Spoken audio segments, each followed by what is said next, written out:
Hi there guys, Bovine Hamster here with another deck build and guide for my favourite hero of the game, Muriel. Muriel is an absolute beast at saving your teammates. She can save about 1500 health, give or take, in shields for your teammates. She is going to be keeping people alive for days. So let's take a look at her abilities. So this is her basic attack called Orb. Hits for 50 basic damage. Doesn't seem like much, but in the early game she will be fairly powerful, and you're going to be using this to harass the crap out of the offlaner, because you're going to be in the safe lane supporting your ADC. We got Alacrity, and what this does is it shoots a little orb, so you got to be good at aiming with this, that applies a shield to your target and gives them an increased movement speed. This is good for keeping your ADC away from gankers. I see a lot of Greystones jumping in onto ADCs to try and attack them, and you can use the shield to get your ADC away from the attacker, basically. We got Serenity here. This is her shield. She forms a bubble, and anything in the bubble that is friendly gains a shield. Sorry, this is Serenity. This is the slow. Okay, so there are changes to this from when it was in Legacy. Legacy, Serenity used to pierce through minions, so you could shoot several minions and a hero to do extra damage to a creep wave. You can't do that anymore. It's now single target, so you actually have to hit the enemy. And this applies a slow to them, which is really good for people catching up with them. Consecrated Ground. This is the bubble. This is the bubble. Anyone underneath it that's friendly gets a shield. Anyone that's underneath it, when it pops, takes that's an enemy takes damage. Okay, as you can see, level 1 does 100 shield and deals 60 damage. And then her ultimate, this bad boy here, what you do is you lock onto someone, anyone on the map that is friendly.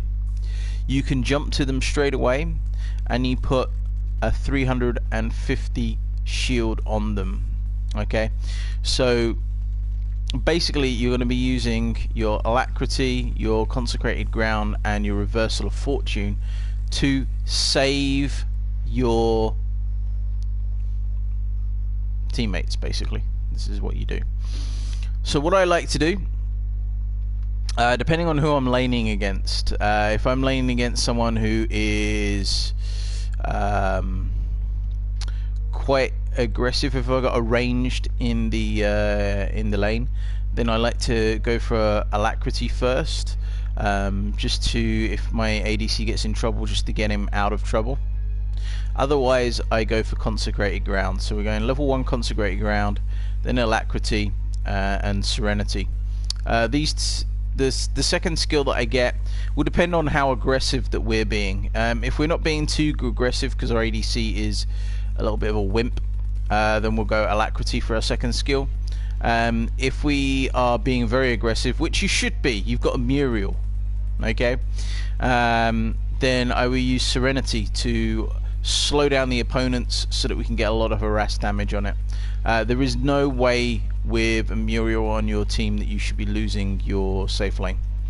From then on, max out Consecrated Ground first, then Alacrity, Reversal of Fortune at every level that you can, and then Serenity is going to be your last thing that you level up, basically.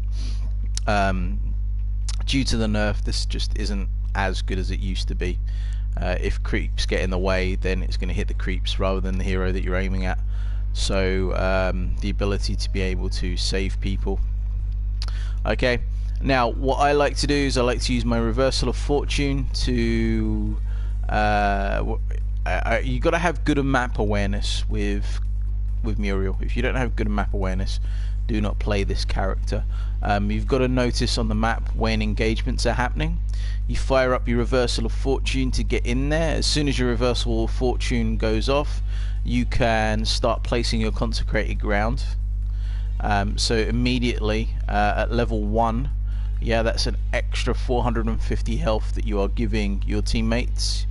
And then whilst that's going on, you've got your alacrity, which you'll be able to shoot onto them as well. So what's that? That's 450, 525 health. Okay, now it doesn't seem like much, but you got to remember that's these abilities at level 1. At level 3, this does, I think it's something like 850 shield. This does around about 350, and alacrity's kind of up there as well, doing 200. So it's a lot of health that you are sustaining for someone. Right, let's go take a look at the deck that I use.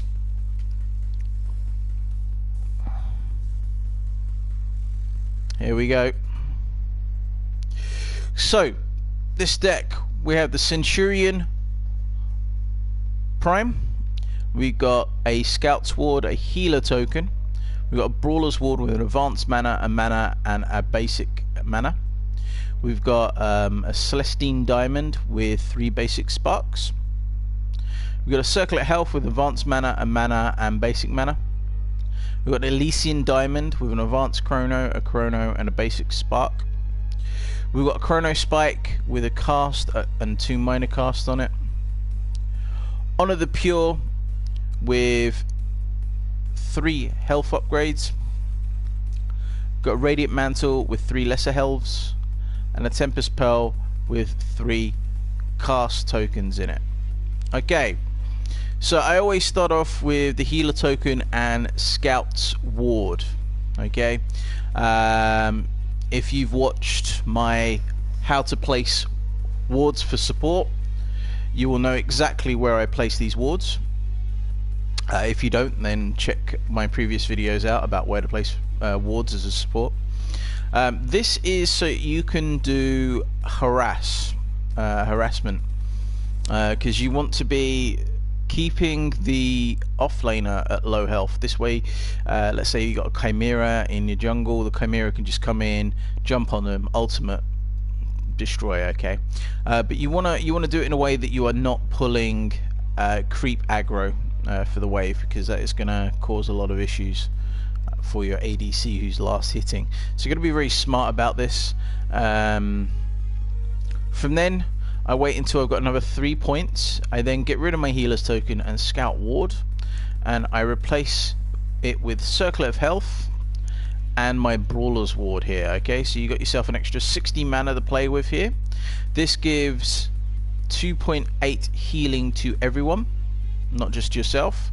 So it also means that you're giving your ADC some sustain in lane as well.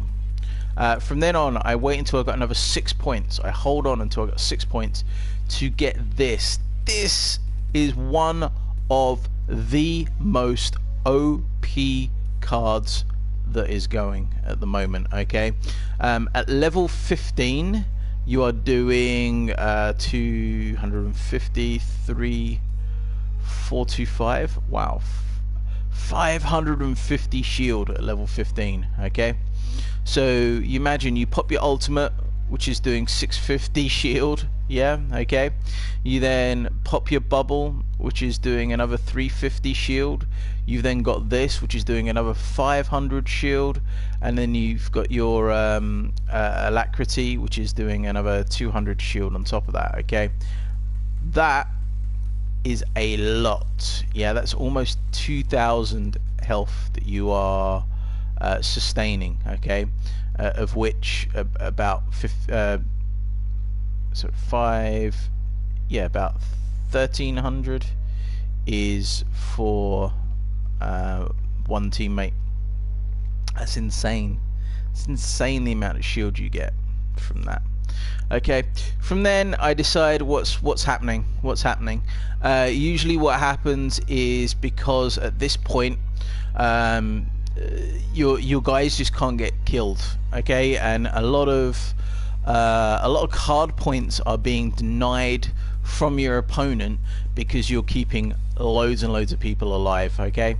So I usually save up and max out my chrono spike. Okay, this gives you a 10% cooldown reduction. This enables you to have your ultimate roughly about 10 seconds earlier than it should be there. Okay, this is going to give you even more of an edge. Okay, from then you can just do whatever it is that you want. Okay, do you need push? Radiant Mantle.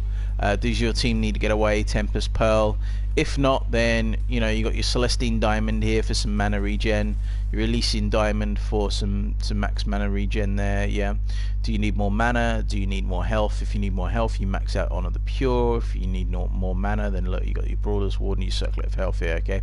Now note, there's no armor on this. Okay, I am kind of dead against putting armor on my Muriel, just generally because if they switch targets to me and try to nuke me down, that is fantastic because that's damage they're not doing to my teammates. Meanwhile, I've got like 800-900 of shield to sustain me. Meanwhile, my teammates are smashing him in the face for max damage. So this is my build, guys. This is what I use for my Muriel. We'll just go through it one last time. So we've got our Centurion Prime, Scout's Ward and our Healer token, our Brawler's Ward with an advanced mana, and basic mana. We got a Celestine Diamond with 3 basic sparks. We got a Circlet of Health with an advanced mana and basic mana. We got an Elysian Diamond with an advanced chrono, a chrono and a basic spark. We got a Chrono Spike with a cast and 2 minor casts. We got Honor the Pure with 3 health tokens in, Radiant Mantle with 3 lesser health tokens in, and a Tempest Pearl with 3 cast tokens in. So that's my build for Muriel, guys. That's kind of how I play her as well. So if you let me know in the comments how you get on with this build, if you try this out, let me know if there's any other guides that you'd like to see. For those that have asked for guides already, I am working on them. Richter's just really trashed here at the moment, and yeah, Crunch is pretty bad as well. But I will, as soon as I feel confident enough that I've got something going on, I will get those guides out for you guys. Other than that, like, favorite and subscribe. Thank you very much for watching, guys. I'm going to be putting out another couple of guides today, maybe 4 more guides today, as it is the Christmas period, so I will be taking 2 weeks off, guys. So I will be doing all my builds today for the next couple of weeks. Anyway, guys, take care and I'll see you soon.